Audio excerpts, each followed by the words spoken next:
নমস্কার বন্ধুরা, জন্মদিনের দিন সারা দিন থেকে সন্ধে অবধি আমি যা যা করেছি সবটাই তোমাদের সাথে সেটা শেয়ার করব। সকালবেলা উঠেই ফ্রেশ হয়ে ব্রেকফাস্ট করে নিলাম, তারপরে একটু নিচে আসলাম, নিচে এসে চিকুর সাথে একটু খেললাম, অনেকটাই মজা করলাম। তারপরে চলে গেলাম আমার একটা বান্ধবীর কাছে, যে আমাকে উইশ করবে বলে তার কাছে ডেকেছে। যাই হোক, সে ব্যস্ত ছিল বলে তাই আমাকে ডেকেছে। তো চলে গেলাম, সে দৌড়াতে দৌড়াতে আসতে লাগলো আমার কাছে, এসে আমাকে বার্থডে উইশ করলো। অনেকটা আমি খুশি ছিলাম তার, ও আমার পাশে ছিল বলে। তো আমি ওকে রাতে ইনভাইট করেছিলাম কি আমার রুমে আসার জন্য, কিন্তু ও আসতে পারেনি। যাই হোক, ওর একটু প্রবলেম ছিল, একটু ব্যস্ত ছিল তাই। তারপরে ফ্রেশ হয়ে চলে গেলাম মন্দিরে আমি এই কারণেই গেলাম, সকালবেলা উঠে মা বাবাকে তো আমি সবসময় প্রণাম করি, মনে মনে সবসময় প্রণাম করি। তো আমার ভগবান আমার মা বাবা, আমরা যতই দূরে থাকি বাবা মার আশীর্বাদ সবসময় আমাদের কাছে থাকে। তবুও আজকের দিনটা স্পেশাল ছিল, তাই ভাবলাম একটু মন্দিরে গিয়ে বাবা মায়ের জন্য প্রার্থনা করি, কি তারা যেন সবসময় ভালো থাকে, সুস্থ থাকে, আর এইভাবে সারা জীবন যেন আমাদের পাশে থাকে।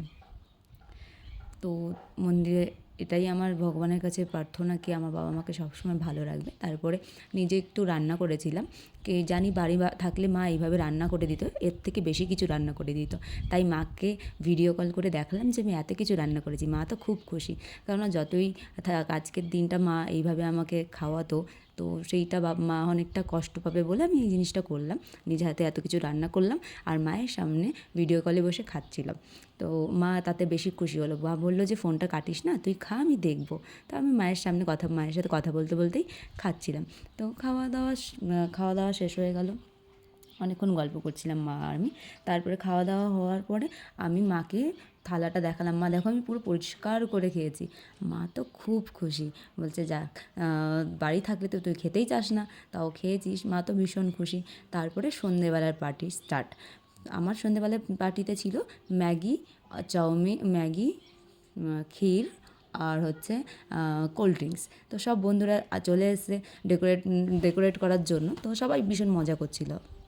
আমিও ওরা আমাকে কোনো হেল্প আমাকে কোনো হেল্প নেয়নি আমার, ওরা নিজেরাই করেছে। তারপরে আমি রেডি সেডি হয়ে চলে আসলাম, বার্থডে বলে কথা, তো একটু রেডি তো হতেই হবে। তো রেডি সেডি হয়ে চলে আসলাম। তারপরে সবাই মিলে অনেক মজা করছিলাম। এ বলছে আরে কেক কাট, আমি বললাম দাঁড়া না। বলছে আরে রাত হয়ে গেছে, গিয়ে ঘুমাতে হবে, ডিউটি আছে, তো তাড়াতাড়ি কর। তো আমি বললাম আর একটু ওয়েট। হ্যাঁ, তো অনেক মজা করছিলাম বান্ধবীরা মিলে, সবাই অনেক অনেক মজা করেছি আমরা। তারপরে আমি শুরু করলাম কেক কাটিং। তো কেক কাটার পরে সবাইকে কেক খাওয়াচ্ছিলাম, তোমরা দেখতেই পাচ্ছ। কেক খাওয়ানোর পরে সবাই মিলে একটু হাসি মজা, এই আমাকে কেক লাগানো শুরু করে দিল, বলছে তারা যার বার্থডে তাকে লাগাবো, অন্য কারো গালে কেউ ক্রিম লাগাবে না। আমি বললাম চলো, যাই হোক, মানা গেলো। তারপরে সবাই মিলে খাওয়া স্টার্ট করে দিলাম। তো সবাই বলেছে ম্যাগিটা নাকি খুব সুন্দর হয়েছে, কারণ আমি বানিয়েছিলাম। ম্যাগি ক্ষীর খুব সুন্দর হয়েছে ওরা বলছিল। তো তারিফটা শুনে ভীষণ ভালো লাগছিলো, চলো কিছু তো হলো, কিছু তো করতে পারি, রান্না করতে তো পারি, এটা ভেবে ভীষণ আমার আনন্দ হচ্ছিলো। তো খাওয়া দাওয়া করছিলাম, ভীষণ মজা করছিলাম।